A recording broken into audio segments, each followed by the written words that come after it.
Olá a todos e todas.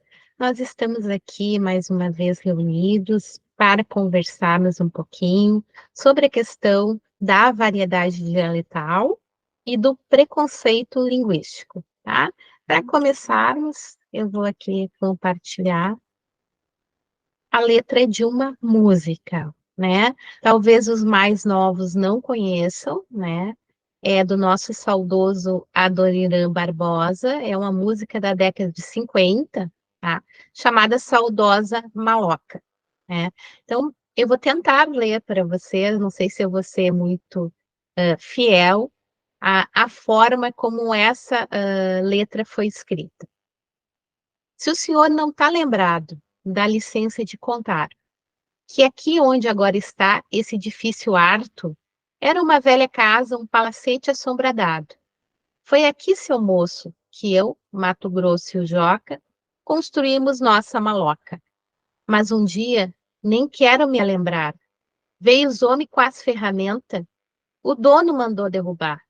Peguemos todas as nossas coisas e fomos pro meio da rua apreciar a demolição. Que tristeza que eu sentia! Cada tábua que caía doía no coração. Mato Grosso quis gritar, mas em cima eu falei: os homens tá com a razão. Nós arranja outro lugar. Só se conformemos quando o Joca falou: Deus dá o frio conforme o cobertor. E hoje nós pega as paias nas gramas do jardim. E para esquecer, nós cantemos assim: saudosa maloca, maloca querida, que de indindom nós passemos dias felizes de nossa vida. Saudosa maloca, maloca querida, que de indindom nós passemos dias felizes de nossa vida. Bom, eu canto muito mal e não pretendo fazer isso aqui, certo? Mas eu sugiro que vocês busquem a música e ouçam a música original. Bem, eu sempre trabalhei em formação de professores, então eu levei a música para que os professores de uma escola ouvissem, né? E depois eu expus ali a letra, né? E aí eu perguntei aos professores o que eles poderiam me dizer sobre essa música, sobre essa letra, né? Os comentários livres, né? Que eles fizessem comentários sobre a letra e a música.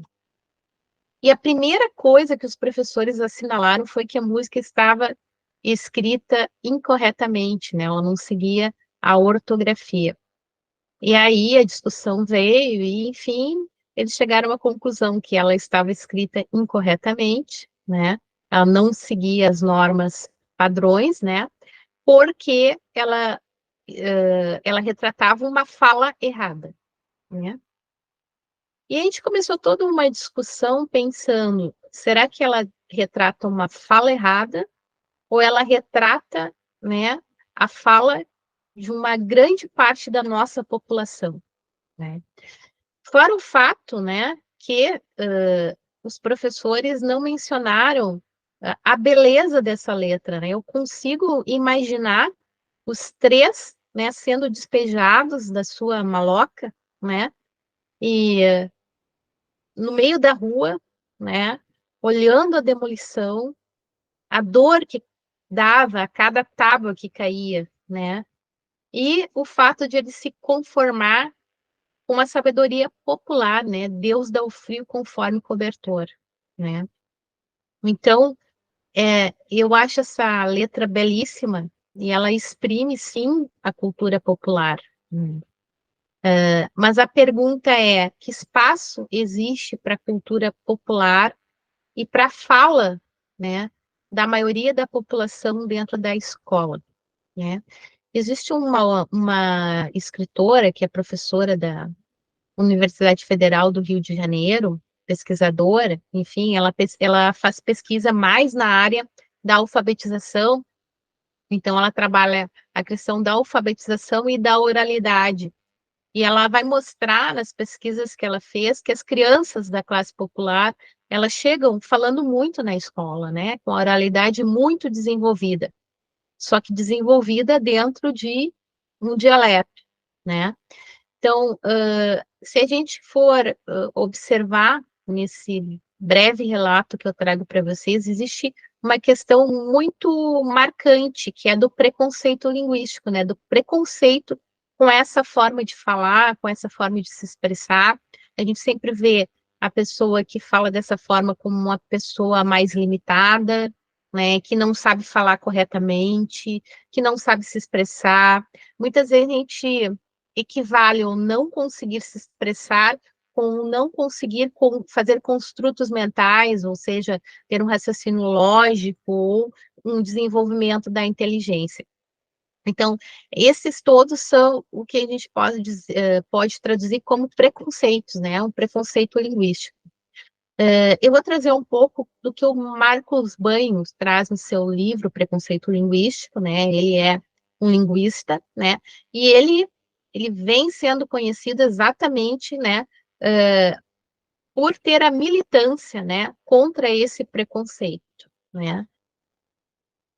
Então, não vou aqui ler a biografia dele, mas vocês podem olhar depois com calma as lâminas, né? Ele tem várias obras, a gente está estudando na nossa disciplina uma delas, mais relacionada à pesquisa.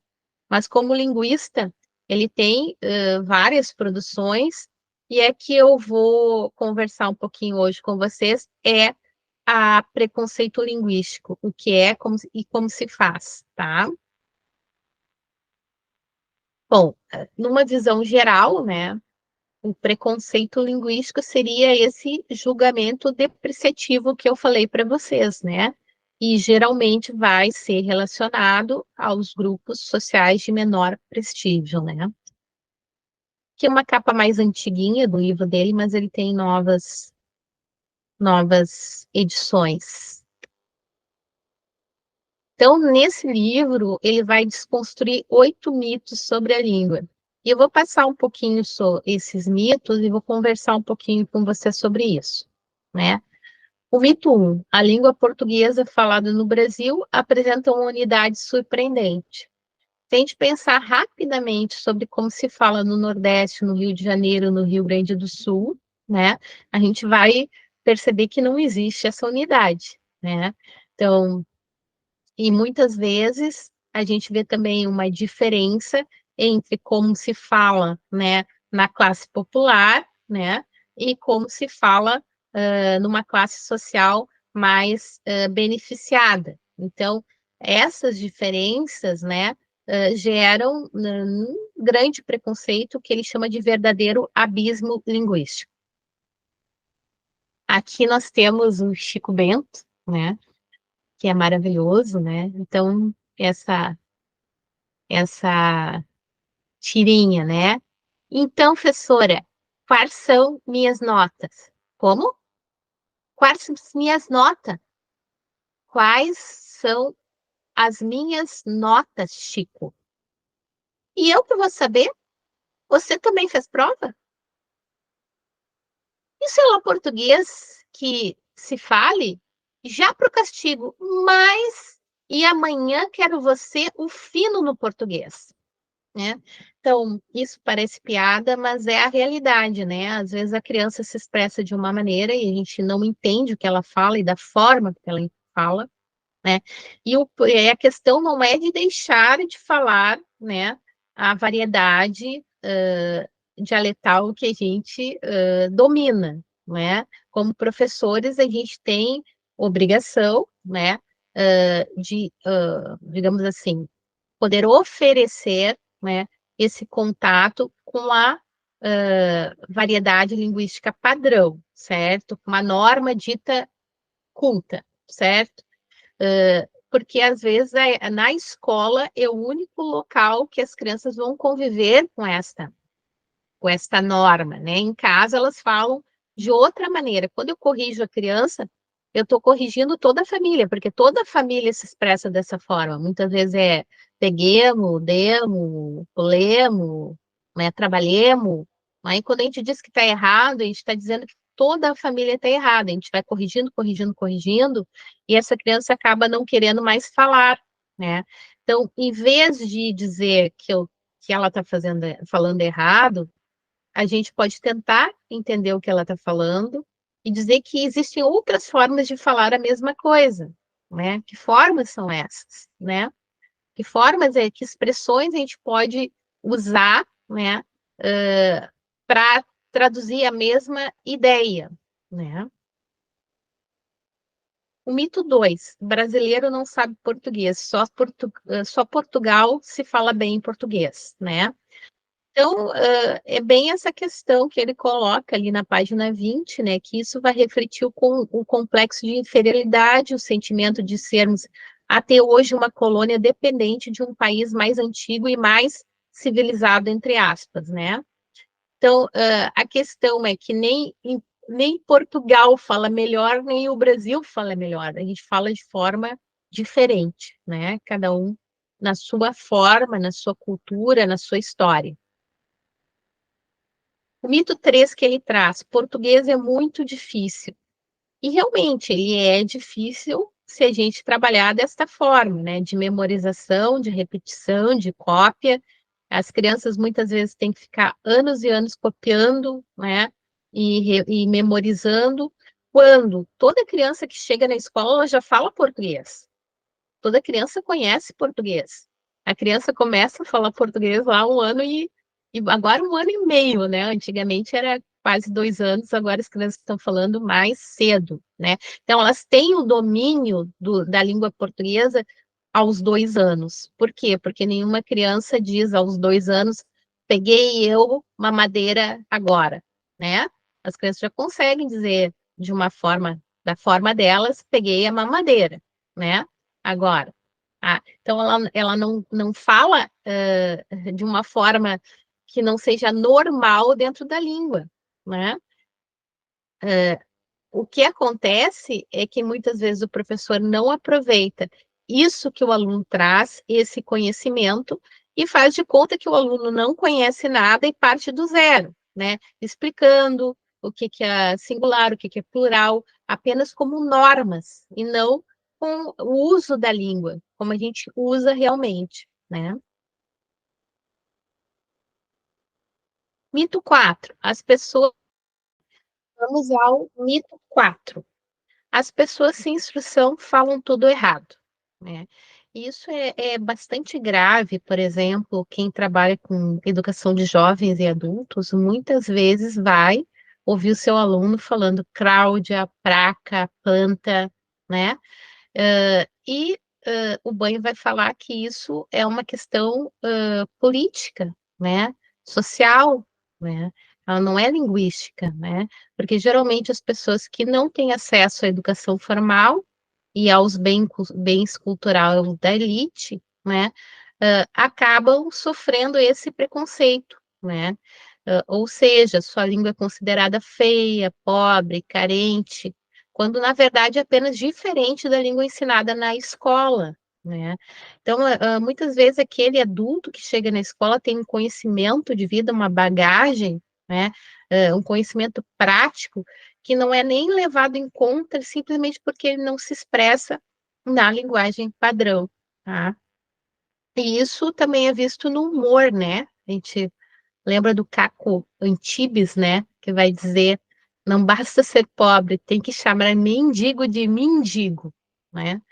Então, a classe social menos favorecida, ela sofre grande preconceito e é motivo de deboche, né? Geralmente, na forma como se expressa, né?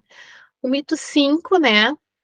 O lugar onde melhor se fala o português no Brasil é no Maranhão, né? Exatamente por falar tu vais, tu queres, né? Mas assim como existe essa precisão, né? Aqui no Rio Grande do Sul a gente também costuma falar o tu vais, tu queres, tu podes, né? Tu me emprestas, né? Mas a gente tem outros usos que não são considerados os mais adequados, né? Como ali no Maranhão, que ele vai trazer o exemplo. Esse é um bom livro para te ler, em vez de da forma correta, que esse é um bom livro para tu leres. Então, em todos os locais, a gente vai se aproximar mais da norma culta, da língua padrão, ou em alguns momentos se distanciarem em outros, né? O mito 6, o certo é falar assim porque se escreve assim, né? Então, por exemplo, a palavra teatro, o carioca vai falar de um jeito, o paulista de outro, o pernambucano de outro, né? Então, o importante na escola é a gente discutir que a gente fala de um jeito, mas a gente escreve de outro. Por exemplo, aqui no Rio Grande do Sul, a gente fala e escreve, né, no interior, mais próximo, por exemplo, dente, né? Se fala no interior dente, se escreve dente, né? Pente. Mas se for em Porto Alegre, a gente não fala dente, a gente fala denti. Então, se fala dente, mas escreve dente, né? Uh, pente e escreve pente, né? Então, trabalhar essas diferenças no como se fala, como se escreve, né? Que eu falo sal, mas escreve sal, né? Então, essa diferença para as crianças notarem que existe uma diferença entre fala e escrita, e existem também as expressões características, que são de algum local que pertence àquela cultura, mas não fazem parte da expressão de outro local, né? Então, nessa questão do como se fala, como se escreve, um aluno meu de primeira série, antiga primeira série, né, me fez uma pergunta muito pertinente, né? Professora, por que se escreve dente com E se não é dentista, é dentista? Então, ele estava fazendo uma análise de derivação morfológica, ele estava pensando sobre a língua. Então, é isso que a gente deve incentivar na escola, que se pense sobre a língua e que veja como ela é múltipla, multifacetada, né? A gente não tem só uma forma de falar a nossa língua, a gente tem apenas uma de escrever, existe apenas uma forma de escrever, mas existem várias formas de falar a mesma língua, né? E se a gente for pensar nas formas de falar das regiões, né? Quando eu era jovem, adolescente, eu passei um momento de grande vergonha, né? Vocês percebem que eu sou gaúcha pela forma de falar, né? E eu fui ao Rio de Janeiro fazer uma visita a uma tia e fui na padaria comprar pão, né? E eu cheguei na padaria e pedi me dar um cacetinho. E todo mundo começou a rir, né? Olhar para mim, começou a rir e eu não sabia por quê, né? Ah, e ele não sabia que pão era esse que eu queria, então eu apontei para o pão, ele, é pão francês. E aí eu me dei conta, depois conversando com a minha tia, que morava lá, que isso, inclusive, é visto como um palavrão, né? A gente fala cacetinho é interpretado como um palavrão, enquanto aqui no Rio Grande do Sul é uma expressão corriqueira, né? A gente fala assim, não sei a origem de chamar dessa forma o pão francês, né? Existem algumas histórias sobre isso, mas eu não sei a origem. Então, cada local a gente vai denominar, e às vezes no mesmo local, por exemplo, eu trabalhei muito tempo em periferia, e algumas expressões eu não entendia. Tinha uma comunidade que eu trabalhava, que era um reassentamento, que eles me falavam assim, quando não gostavam de alguma coisa, isso é isso é frau, né? Queria dizer que não gostava, que isso era, né? E depois a gente foi ver que eles tinham ali uma descendência, alguns de alemão, outros de italiano, então vinha de uma expressão alemã, né? Que é a questão do Frau, do Fräulein, né? Então tinha essa origem, mas a gente não entendia mesmo. Assim como algumas expressões corriqueiras que diziam amanhã dá 2 dias, tudo eles diziam amanhã dá 2 dias, né? Ou seja, amanhã já passou, tanto faz, se alguém morreu hoje, amanhã dá 2 dias. Então, entender um pouquinho essa forma de comunicação e tentar colocar outra forma que eu posso falar a mesma coisa, como eu posso falar de outra forma, né? E como eu falaria a mesma coisa para diferentes pessoas. Por exemplo, a comunicação que eu tenho em casa, quando eu estou em casa, ela é diferente, ela deve ser diferente de quando eu vou fazer uma entrevista de emprego, ou quando eu preparei um trabalho para apresentar, né, na escola, ou quando eu tenho que ministrar uma aula. Se eu sou professora, eu tenho uma linguagem diferente da que eu vou ter em casa. Em casa a gente não vai usar aquelas expressões. por favor, tu me emprestas agora o lápis que tu estás usando. A gente não vai falar assim, me empresta o lápis, por favor, né? E cada forma, cada local, cada ocasião vai requerer uma forma diferente de expressão. Isso deve ser trabalhado na escola, né? A língua, ela tem inúmeras formas, né, de colocar, né, a mesma ideia, né? Então, ela é muito rica, né? E ver uma variedade simplesmente como errada é anular essa riqueza, né, que a gente pode ter de exploração. E aí, lá na página 68, ele vai dizer, então, e agora? Quem está certo? Ora, todos estão igualmente certos. O que acontece é que em toda a comunicação linguística do mundo existe um fenômeno chamado variação, isto é, nenhuma língua é falada do mesmo jeito em todos os lugares, assim como nem todas as pessoas falam a própria língua de modo idêntico o tempo todo, né? Isso acontece no mundo inteiro. Se a gente for na Espanha, o jeito que se fala o espanhol, né, num local é de uma forma, no outro é mais influenciada pelo catalão. Então, a gente vai ter formas diferentes de usar a mesma língua, né? A mesma coisa o espanhol da Argentina. Ele é totalmente diferente do espanhol do Uruguai, por exemplo, né? São formas, né? Variações que acontecem, né? E não são melhores nem piores, são diferentes. Então, afinal, a língua falada é a língua tal como foi aprendida pelo falante em seu convívio com a família e com a comunidade, logo nos primeiros anos de sua vida. É o instrumento básico de sobrevivência. Um grito de socorro tem muito mais eficácia do que essa mesma mensagem escrita, né? Então, quando a gente diz para uma criança que ela está errada na forma que ela está falando, que ela está que está sendo inconveniente a forma que ela se expressa, e está dizendo isso da própria família da criança, né? E não é à toa que os pais não, às vezes, não gostam de ir na escola, não gostam de conversar com uma escola, não gostam, porque não se entendem, falam línguas quase diferentes.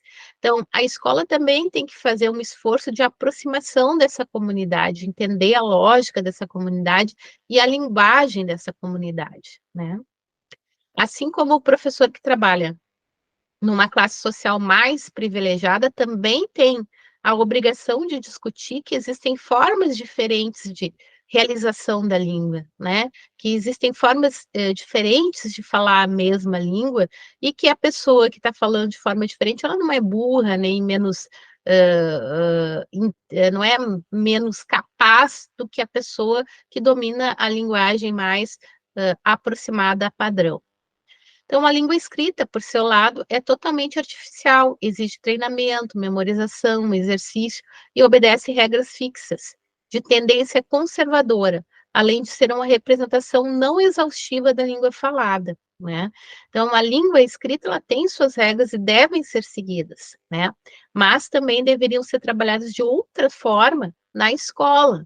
Em vez de a gente trabalhar, por exemplo, explicando que o plural de menino é meninos, a gente deveria ver que a criança já sabe fazer isso ao natural. A gente só vai conversar sobre isso, que ela já sabe não levar simplesmente a regra, né? Ou dizer que tem que ser com RR a palavra sem ela pensar sobre isso. Quando se usa RR, por que se usa RR? Né? Então, são